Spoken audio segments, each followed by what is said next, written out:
Today on Real Estate Backstage, breaking news of yet another scandal that the National Association of REALTORS has found itself in. Homebuilder confidence sees a post-election boost. Existing home sales rise for the first time in 3 years. And we take a look at the odds of a real estate crash in 2025.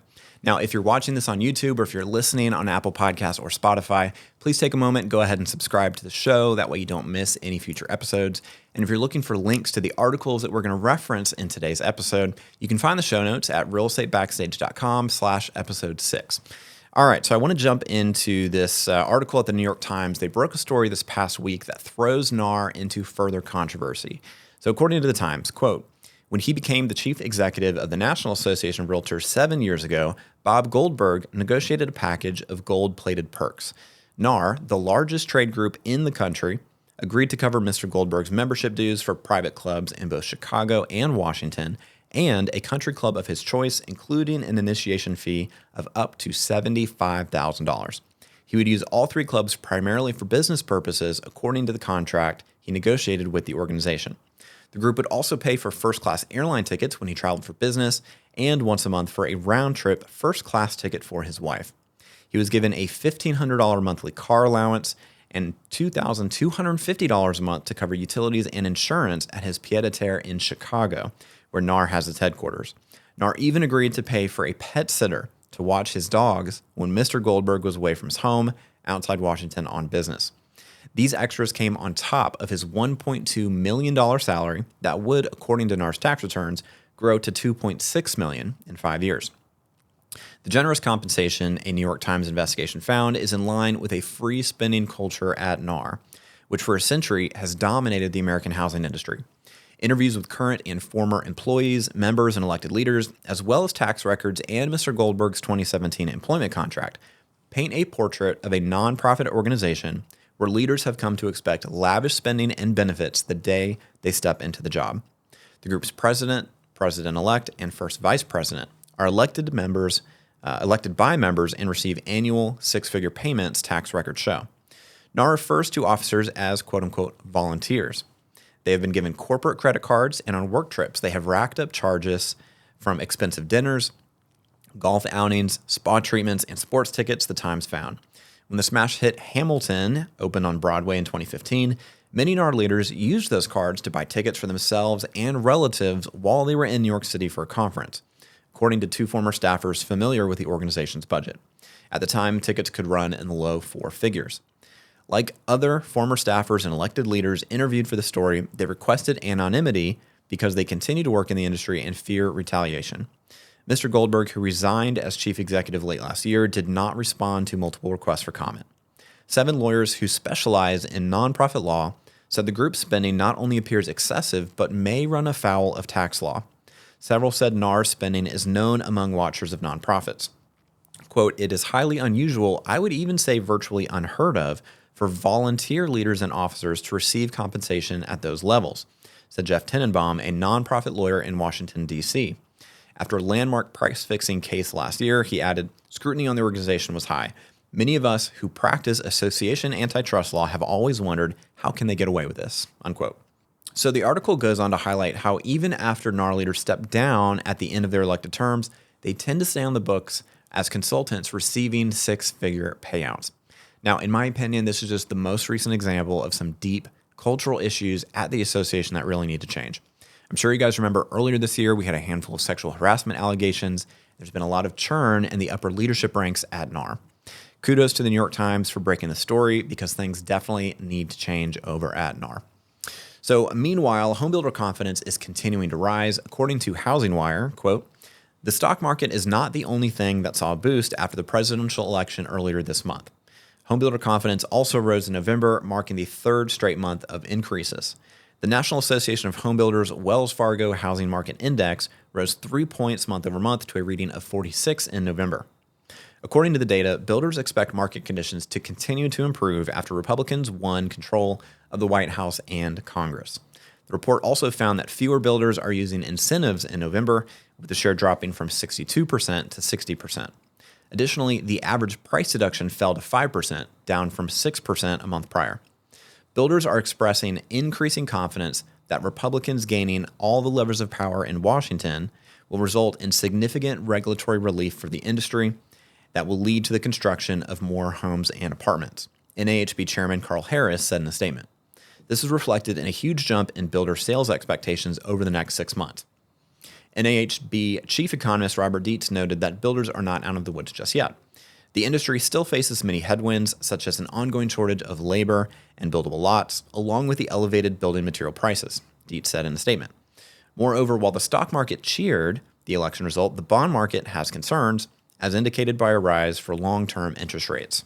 There's also policy uncertainty in front of the business sector and housing market as the executive branch changes hands, unquote. So just like the article said, this is the third consecutive month that we've seen an increase in homebuilder sentiment. That means the trend began before the election results, but it is continuing as the optimism continues to grow in the aftermath of the election. So a few weeks ago on episode 3 of the show, we covered a few stories where agents and brokers were beginning to bring lawsuits against NAR over the three-way agreement. This is where in order to be a member of a local association or a NAR-affiliated MLS, you had to join and become dues-paying members of both the local, state, and national Realtor Association. Well, this week we learned that the Phoenix Association of REALTORS in Arizona will be offering an MLS-only membership option to brokers who are not affiliated with NAR. According to Real Estate News, quote, Phoenix Realtors has rolled out a new initiative for area brokers that allows them to gain access to the MLS and legal forms without joining a Realtor Association. Dubbed MLS Choice and aimed specifically at brokers, the program, offered at $249 annually, is less than half the cost of the traditional 3-tiered option, which includes membership in Phoenix Realtors, the Arizona Association of Realtors, and the National Association of REALTORS. Those who opt for MLS Choice will retain many of the benefits offered by Phoenix Realtors, but cannot call themselves realtors and will lose access to state and national association benefits, the organization notes.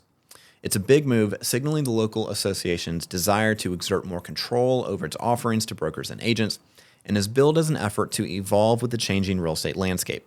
It also comes on the heels of comments made by NAR President Kevin Sears at the recent NAR NXT conference, where he sought to rally the troops around realtor associations and emphasize the importance of local, state, and national partnerships. That partnership, particularly NAR's 3-way agreement, which requires agents to join their local realtor association to also join their state association and NAR, has come under fire in recent months. Andy Fegley, CEO of Phoenix Realtors, told Real Estate News that the formal rollout of the program was essentially a modernization effort to create a choice for brokers on how they wish to run their businesses. It is incumbent upon us to give real estate professionals the tools they need to conduct business in a fair and competitive way. And adding the forms to round out the offerings of MLS Choice is important because up until we've done this, it hasn't been a choice, he explained. We want to make sure that we're serving the entire real estate population because that should be the aim of all of us. While Fegley said Phoenix Realtors will always support NAR, he noted that the response to the new MLS Choice program has been well received by local brokers who told Fegley it is a welcome option to offer their agents, unquote. So this also reminds me of a story that we covered back in episode 1, where the Park City Board of Realtors notified NAR they were no longer going to be enforcing the clear cooperation policy to their members. Now, these stories are most likely just the first dominoes to fall in a growing trend of local associations pushing back against NAR, refusing to enforce their policies. All right, let's shift gears over to the title waiver pilot program that was announced by the Federal Housing Finance Agency. Now, according to a press release from the FHFA earlier this year, quote, for many aspiring and current homeowners, closing costs represent a substantial affordability barrier to purchasing or refinancing a home. The Federal Housing Finance Agency continues to focus on ways Fannie Mae and Freddie Mac can responsibly reduce closing costs for homeowners in a safe and sound manner. Homeowners who want to refinance their mortgages are often surprised to learn that the out-of-pocket costs can make it difficult. One of those costs is a new lender's title insurance policy that covers the lender but not the homeowner. Lenders are permitted to sell mortgage loans to the enterprises only if the lender warrants that the mortgage is a valid first lien that is free of any prior lien or encumbrance. While lenders are responsible for making sure titles meets these requirements, lenders also are required to provide independent verification through either a legal opinion or a lender's title insurance policy. Lenders purchase title insurance to protect the mortgage, but the costs are borne by the homeowner.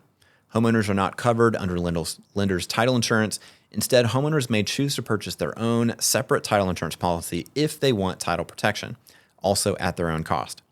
The recently approved title acceptance pilot will waive the requirement for lender's title insurance or a legal opinion on certain low-risk refinance transactions where there is confidence that the property is free and clear of any prior lien or encumbrance. The title acceptance pilot will make it possible to test whether allowing lenders to sell these refinance loans is a responsible approach to reducing the closing costs incurred by existing homeowners. Lenders will also retain the option to provide evidence of clear title through other options, such as title insurance or an attorney opinion letter. And homeowners are always able to purchase their own title insurance policy if they so choose. The pilot only impacts the requirement for a lender's title policy, or AOL, and does not impact a borrower's title risk since it only applies to certain refinance loans where the borrower has titled the property already. As with any pilot undertaken by an enterprise, this effort will be subject to robust oversight by the FHFA to monitor the effectiveness of the pilot in meeting its desired outcomes, unquote. Now, as you can imagine, the title insurance agency is really not too keen on this idea, and they've been pushing back pretty hard.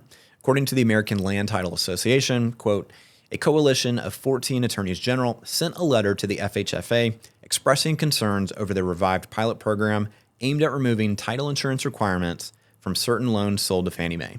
The effort was led by Tennessee Attorney General Jonathan Skrmetti, who said the affordable housing crisis demands meaningful bipartisan solutions, not short-sighted regulatory overreach. The original pilot program, initially proposed by the Biden administration, faced significant backlash from Congress and industry experts.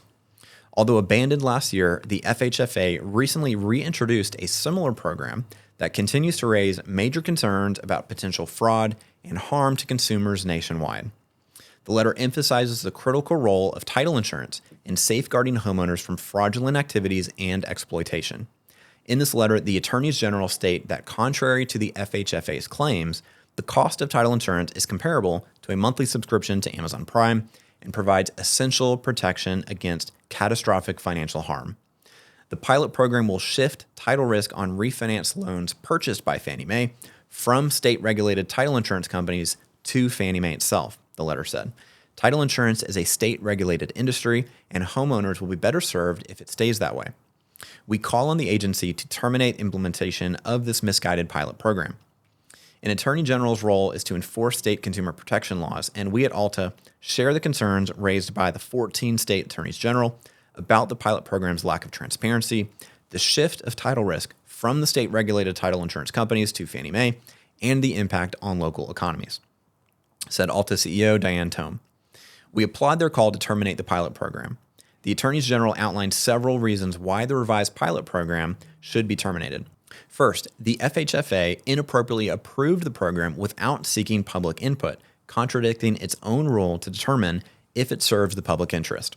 Additionally, the program solely benefits homeowners with lower risk refinance loans, neglecting the need of first-time and low-income homebuyers. Furthermore, it fails to address the underlying barriers faced by these homebuyers, such as high interest rates and limited affordable housing supply. Moreover, the pilot program exposes homeowners to potential fraud and abuse, removes protections from liens and alternate claims of ownership, and forces them into experimental claims resolution process with Fannie Mae, risking property sale or foreclosure. The program also threatens local economies by allowing Fannie Mae to sideline small businesses in communities, unquote. All right, so a couple thoughts here. If we remove the requirement for title insurance, even for a certain percentage of transactions, what that means is we are transferring the risk, the title risk, from the title insurance company to Fannie Mae or Freddie Mac directly. That risk doesn't go away. It's just a question of who bears that risk. Now, what that means is Fannie and Freddie are going to have to price that risk into their model, and that could end up meaning higher interest rates being charged to consumers on refinance loans. Now, if we're only approving title insurance waivers for what they deem to be the least risky transactions and removing those from the equation, what that means is the pool of transactions that are covered by title insurance, on average, are becoming marginally more risky by default. And this means that the rate charged by title insurance companies for the transactions that don't receive the waiver are going to become more expensive. Think of it the same way that you would with health insurance. If you remove all the healthy people from the equation and you're only providing insurance for sick people, the average cost per policy is going to go up, which means the cost of insurance is going to go up. There are a handful of potential downstream consequences here. We could talk about the pros and cons, but they're probably marginal at best. I don't think that this would make a big impact either way, positive or negative. Best case scenario is that refinance transactions get slightly less expensive for a certain percentage of transactions. Well, it looks like the real estate market is finally on the rebound, with existing home sales gaining ground for the first time in years. According to Inman, quote, annual existing home sales rose for the first time in more than 3 years in October, according to the National Association of REALTORS' latest market report. Existing home sales, which include single-family homes, townhomes, condominiums, and co-ops, increased 3.4% month over month and 2.9% year over year, to a seasonally adjusted rate of $3.96 million. The median home price increased 4% year over year to $391,600, with all 4 regions posting price increases. NAR chief economist Lawrence Yun said October's performance provides hope that the worst of the sales slump is over, as economic growth and stabilizing mortgage rates push homebuyers back into the market. The worst of the downturn in home sales could be over, with increase in inventory leading to more transactions, Yun said in a statement.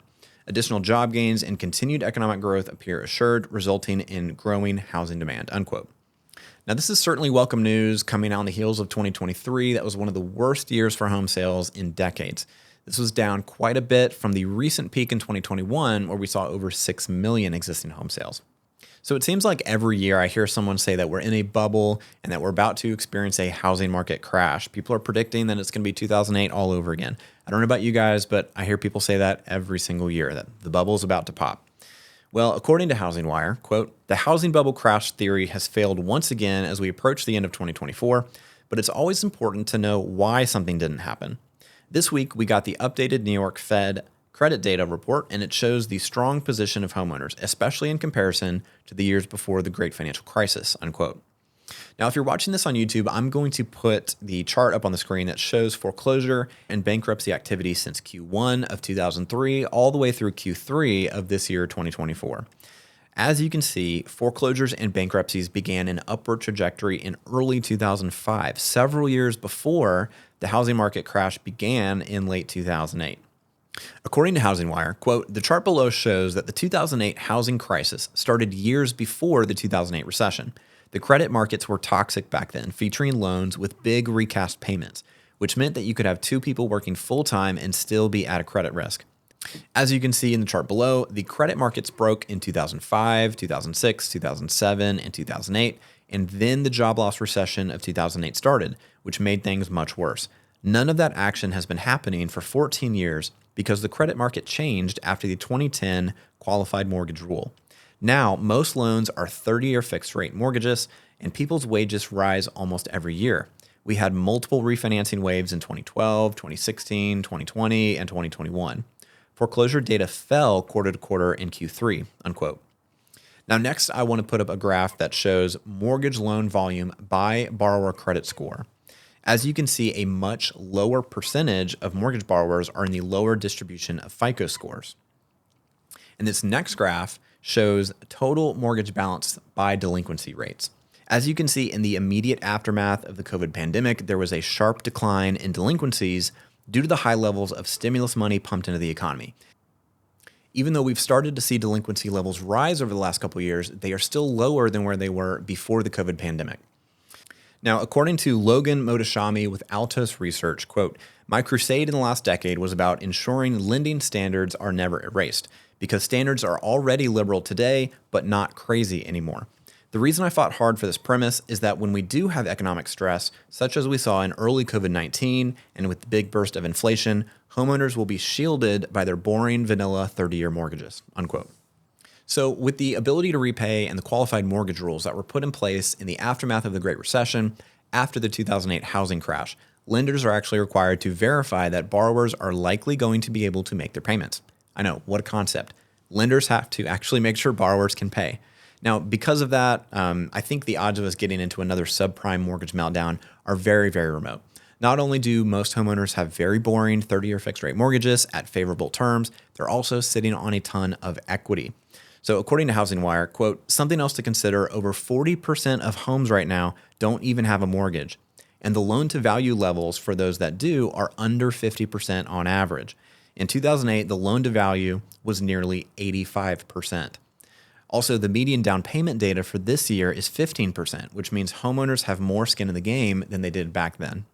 All right, y'all, that's a wrap for today. Just a reminder, this week on November 26th, we have the final hearing for the proposed NAR settlement. The judge very well could make a decision that day, or it could take a day or two for us to find out. But either way, next week on the show, we will have an update for you. Just a reminder, you can find the show notes for today's episode at realestatebackstage.com/episode 6. And I'll see you here next week for another behind the scenes look at the real estate industry here on Real Estate Backstage.